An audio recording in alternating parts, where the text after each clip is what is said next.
The third one en productive sector, moting'o weche mag agriculture, moting'o weche mag tourism, moting'o weche mag kaka ji nyalo timo ohala.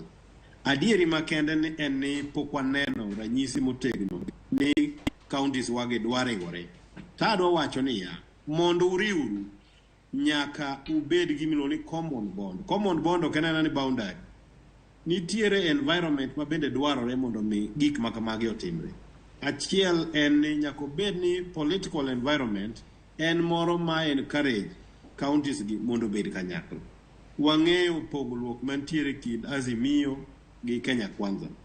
To en pogruok ma kata gi sani kineno ka ker mar piny biro Mabei, tineno ka jotelo moko onge machiegni.